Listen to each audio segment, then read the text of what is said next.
अस्सलाम वालेकुम स्टूडेंट्स। आज का हमारा टॉपिक है refraction of water waves. Refraction of water wave को समझने के लिए लास्ट पैराग्राफ में लास्ट टाइम जो हमने रिफ्लेक्शन ऑफ वाटर वेव पढ़ा था उसको रिपीट कर लेते हैं।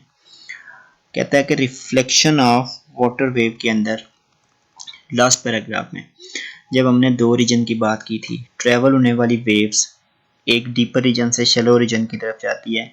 ब्लॉक को प्लेस करने के बाद दो किस्म के रीजन बनते हैं। Its wavelength goes to decrease, उसकी वेवलेंथ कम हो जाती है, स्पीड कम हो जाती है, लेकिन frequency of wave will remain the same, क्योंकि जो वेव की फ्रीक्वेंसी है वो वाइब्रेटर की वाइब्रेशन पर डिपेंड करती है। That's why frequency will remain same when wave travel from deeper region to shallow region. तो वेवलेंथ में जो डिक्रीज होता है उसका ये मतलब होता है कि जो वेव्स हैं वो वेव एक अपने नॉर्मल की तरफ, उनका जो वेव फ्रंट है उनकी डायरेक्शन ऑफ ट्रैवल जो है वो चेंज हो रही है। अब इसी फिनोमेने को हम लोग आगे नाम देंगे रिफ्रैक्शन ऑफ वेव का। रिफ्रैक्ट करने का ये मतलब होता है कि जब एक वेव ट्रैवल करती है एक मीडियम से दूसरे मीडियम की तरफ, तो दूसरे रीजन में एंटर होने के बाद उसकी द डायरेक्शन ऑफ स्पीड या जो डायरेक्शन होती है वो चेंज हो जाती है या बेंड अवे हो जाती है नॉर्मल की तरफ। कहता है कि for the observation of refraction of water wave we repeat the above experiment such that the boundary between the deep and the shallow water is at some angle to the wavefront। इस observation refraction of water wave की observation के लिए हमने इसी experiment को repeat किया। किस तरह से कि जो दो रीजन है, एक डीपर और दूसरा shallow, deeper and shallow region के दरमियान जो बाउंड्री है वो वेव फ्रंट के साथ एक एंगल पर है। ठीक है, यहाँ पे ये एक नॉर्मल है और ये जो है हमारे पास डीपर रीजन है। ये दो लाइंस के दरमियान उसकी वेवलेंथ है, एंगल ऑफ इंसिडेंस है, और यहाँ से जब शेलो रीजन की तरफ एंटर होगा तो इसकी वेवलेंथ डिक्रीज हो जाएगी और जो एंगल बनेगा वो एंगल ऑफ रिफ्रैक्शन होगा। Now we will observe that in addition to the change in wavelength, the wave change the direction of propagation as well. Note that the direction of propagation is always normal to the wave front। ये मैंने आपको बात बता दी है कि जो जब waves एक रीजन से दूसरे रीजन की तरफ जाती हैं या एक रीजन से दूसरे रीजन की तरफ जाएगी तो अपने नॉर्मल की तरफ उसका वेव फ्रंट क्या हो जाएगा, उसकी जो डायरेक्शन होगी वो नॉर्मल की तरफ चेंज होगी।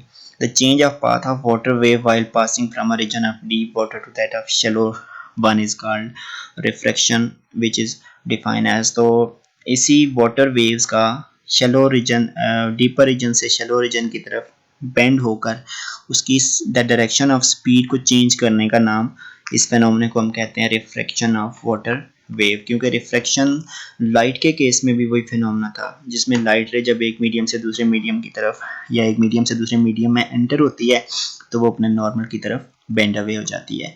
तो उसको हमने रिफ्रैक्शन ऑफ लाइट कहा था, आज यहाँ पर रिफ्रैक्शन ऑफ वाटर वेव है। तो डेफिनेशन क्या बन गई, when a wave from one medium enter into the second medium at some angle, its direction of travel change। simply reflection और रिफ्रैक्शन में थोड़ा सा फर्क है। रिफ्लेक्शन में बाउंस बैक हो जाती है वेव और angle of incidence angle of reflection के इक्वल रहता है। और रिफ्रैक्शन फिनोमेना के अंदर जो वेव होती है वो एक रीजन से दूसरे रीजन में एंटर होती है, उसकी स्पीड या डायरेक्शन ऑफ स्पीड जो होती है वो या डायरेक्शन ऑफ ट्रेवल जो होती है वो चेंज हो जाती है। क्लियर। रिपल टैंक का third phenomena which is diffraction. Diffraction शायद टर्म आपने फर्स्ट टाइम सुनी हो या 10th क्लास में। डिफ्रैक्शन एक खास पैटर्न को कहते हैं। हमने खुद से प्रोड्यूस करना है डिफ्रैक्शन फिनोमेना, ऑब्जर्व करना है। किसके अंदर, रिपल टैंक के अंदर। रिपल टैंक में क्या हो रहा है, एक वाइब्रेटर है, सेम फ्रीक्वेंसी से वो वाइब्रेट कर रहा है। उस वाइब्रेटर की वजह से वो जो एक रेक्टेंगुलर ट्रे है उसकी सरफेस पर वेव्स पैदा हो रही हैं। अब वो जो वेव्स हैं यहाँ पर वो वेव्स हमने स्ट्रेट लाइन में प्रोड्यूस करनी है। थर्ड फिनोमेना डिफ्रैक्शन को प्रोड्यूस करने के लिए हम क्या करते हैं, दो किस्म के ऑब्स्टिकल वेव के रास्ते में इस तरह से रख देते हैं कि इन दो ऑब्स्टिकल के दरमियान जितना डिस्टेंस होगा वो दो वेवलेंथ की वेव की वेवलेंथ के इक्वल होगा।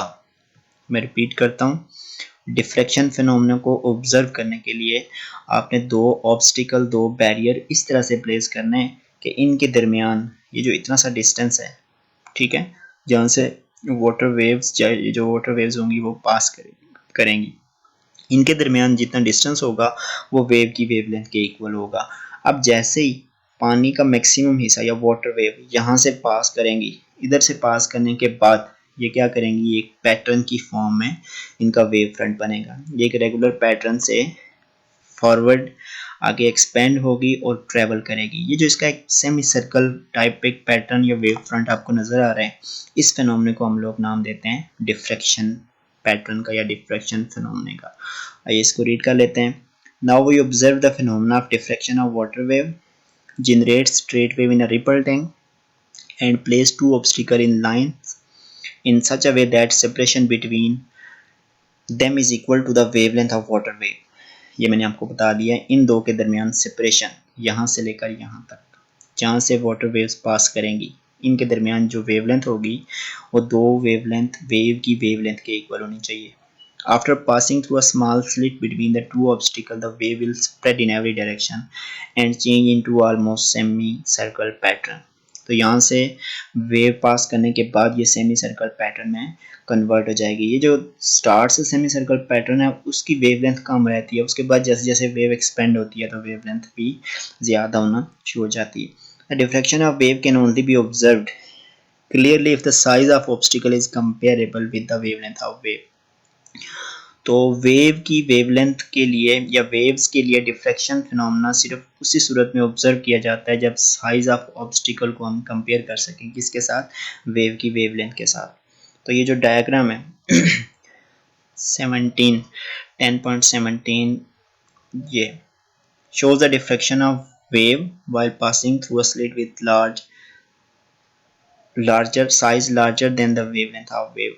only a small diffraction occur near the occurrence of obstacle। कहता है सिर्फ ऑब्स्टिकल के पास सिर्फ एक स्मॉल डिफ्रैक्शन अकर करेगा, उसके बाद जो है वो एक रेगुलर पैटर्न के साथ क्या होगा, डिफ्रैक्शन फिनोमेना प्रोड्यूस होगा या ऑब्जर्व होगा। तो डेफिनेशन क्या बन गई, इसको हम नाम देते हैं बेंडिंग और स्प्रेडिंग ऑफ वेव का अराउंड द शार्प एज और कॉर्नर ऑफ द ऑब्स्टिकल और स्लिट इज कॉल्ड डिफ्रैक्शन।